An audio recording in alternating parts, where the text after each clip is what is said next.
Canada's housing crisis isn't just about the rising cost of homes. It's about a growing divide. While many people in Canada are feeling that they're thriving and doing well, others are feeling trapped, worried that they'll never be able to afford a home, and can't keep up with the increasing cost of living. Canada is at a crossroads, trying to please two very different sets of people. And honestly, I can't figure out a way that'll be able to achieve this and please both sets. In Canada today, we're witnessing a growing divide in the housing market, effectively creating two distinct groups: homeowners and renters. Homeowners, the haves, have managed to secure property through various means, be it higher income levels, purchasing before the housing boom, or receiving family support. Their properties have appreciated over time, significantly increasing their net wealth. On the other hand, renters, the have-nots, often find themselves priced out of the market due to escalating housing costs and stagnant incomes. Many aspire to own a home, but face barriers such as insufficient income and lack of financial support. This divide is not just about property ownership, it's about the widening wealth gap and the challenges many Canadians face in achieving the dream of home ownership.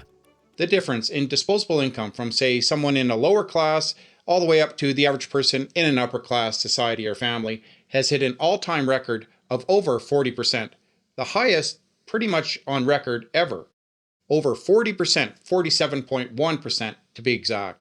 So the gap between the lower and the upper class is continuing to widen, and it's getting worse every year here in Canada. This is exactly why you're getting a mix of various opinions and different signals from people, depending on, well, where they fall in this spectrum. Some people on the lower end think Canada has been going downhill, the cost of living is just outrageous, and homes are outrageously overpriced. While others on the other end of the spectrum feel Canada has been doing relatively well, the cost of living isn't too bad, and many people are enjoying the government programs that are being offered. Canada has never embraced economic inequality to the extent that it has over the last few years. Canada is suffering from a few hiccups that aren't characteristic of the country most households grow up in. Despite Canada having comparable fundamentals to Australia, who has been able to work itself out of the 2008 financial crisis, Canada continues to struggle and deal with the pain 15 to 20 years later. Even though they have similar economies and industries somewhat, many Canadians are still struggling to keep up with the rising cost of living. Just look at the rising cost of homes and the cost of living when compared with Australia. Canadians are still finding it challenging 10, 20 years later. In case we haven't met, I'm Aaron, a 20-year corporate accountant and analyst living in Western Canada. I talk about personal finance, investing, and investment portfolios. I've been investing for over 20 years now, and I have the academic background and experience to back up what I'm saying. If all of this sounds like something you'd be interested in, consider subscribing to my channel. I'd love to have you as one of my active subscribers. Despite similar fundamentals to Australia, Canada's recovery from the global financial crisis was not a swift escape, but a 15 to 20 year deferral of pain shifted onto over-leveraged households. If we look at nominal GDP, comparing Australia to Canada, Canada back in the 1980s, well, its GDP used to be double that of Australia. Now, however, Canada's GDP is only 1.25 times the size of Australia's. So it appears that Canada's escape from the 2008 financial crisis was just a myth, and we never escaped from anything. The consequences were just delayed. Now, I found this very interesting article, and I thought I'd paraphrase it for some of you. Immigrants used to come here and enjoy, as with Canadian citizens, the quiet, stable life of Canada. Canada used to be seen as, well, vibrant, fresh, and have a slower, more relaxed lifestyle, but a better quality of life. Now, fast forward to 2040, and Canada's outlook, I'm sorry to say, is probably looking for most people as citizens and immigrants that many people may choose to seek greener pastures elsewhere because it'll be more affordable and there's better opportunities elsewhere, and right here, as it stands, they have limited social economic mobility. The ability to move up easily from one class into another if they just work hard. Hard work, I'm sorry to say, is proving to be not enough anymore here in Canada. Not if you want to get ahead and jump up a class from, say, the middle class to the upper class. You're going to need more than simply just hard work. So to kind of oversimplify and generalize this, there appears to be two distinct classes of people. The first class is the have-nots. those people that either choose to not have a home or can't afford one. And then there are the haves. These are current homeowners that were able to somehow buy a house, maybe they got lucky, and bought in before housing prices surged. They had generational wealth, whatever the case may be. And they're currently not feeling too bad about Canada and its current prosperity levels. So these two classes of people have a drastically different perception on how Canada is doing. Here are the realities of why this is happening. Let's do a deep dive into the actual causes of it. A Government of Canada think tank report warns that by 2040, hard work may no longer guarantee upward mobility, turning Canada into a dystopian mashup of a Charles Dickens novel meets Terminator.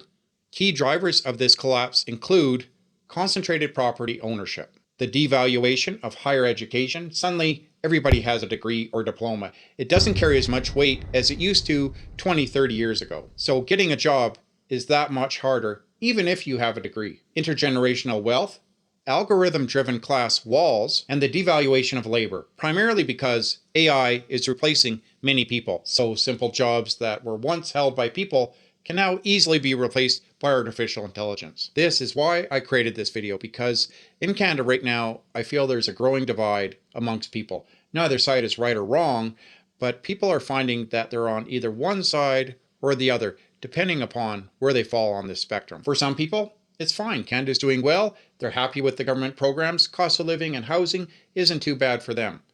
And others are deeply frustrated. They're angry, they feel discouraged, and feel that there's nothing they will ever do or be able to do to afford a home, and that government programs are completely ineffective. Government incentive programs aren't helping at all, and they've been pushed to the limit of what they can handle, especially with the rising cost of living. It all comes down to where someone sits or falls within this spectrum.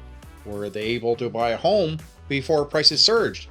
Are they now don't have a home and they're priced out of the market, maybe for the next several decades or forever? Do they come from a wealthy, established family and will always have their family and financial support for getting a house, landing a great job, and so forth? Or are they at the other end of the spectrum and will always be juggling reoccurring debt, currently renting, and unable to keep up with the rising cost of living? For many people, I'm sure this feels like a hamster wheel of revolving debt, non-home ownership, rising cost of living that they worry they'll never be able to break free of. Like I said at the start, I feel like the government is trying to please both classes of people. In that one, it wants to keep the value of homes and the current price of houses exactly where they are, because many people, they don't suddenly want to lose 20 to 40% of their home's equity, and well, that's understandable. However, at the other end of the spectrum, you can't really make home ownership more affordable for people who can't buy into the market at current house prices. So for many, home ownership is going to be and continue to be unattainable for years, maybe decades. In my personal opinion, I believe that home prices should come down. I feel that they are overpriced right now, or that they should better align with a person's income. Hey, if you're enjoying this video, I'd absolutely love to have you as an active subscriber to my channel. Back in the 1990s, a house was 5 times a person's net income. Now, currently, is 10 to 12 times a person's net income. Soon to be 15 times. At what point do we draw the line and say, this is too much, this is overpriced? Stretching out an amortization from 25 to 30, 35 years, I don't feel is the answer. Everybody knows you'll be paying more in interest payments. So it's actually not solving anything. So if a person wants to create wealth and get out of this endless cycle of debt, I think if they want to stay in Canada, that they have 3 options available to them. One is to start up a business, right? You create a business from scratch. This can be very lucrative, does take time, does come with a sufficient amount of risk that the business will fail, but this is one option you have. 2 is to create a side hustle. Everybody's heard about this. 3, and this is my option, is, well, you take the money from your side hustle and you have to start investing. If you're just relying on your 9-to-5 job and you have no other investments set aside, you're not actively investing and learning about investing, and you're trying to compete with other people who are, I'm sorry to say, you're probably going to fall behind. If you're not now, you eventually will. You have to learn about investing and the power of compound interest and making smart financial decisions. That is one of the key ways to get out of this endless cycle of debt. And on that note, if you want to learn about investments, that's primarily what I talk about on this channel.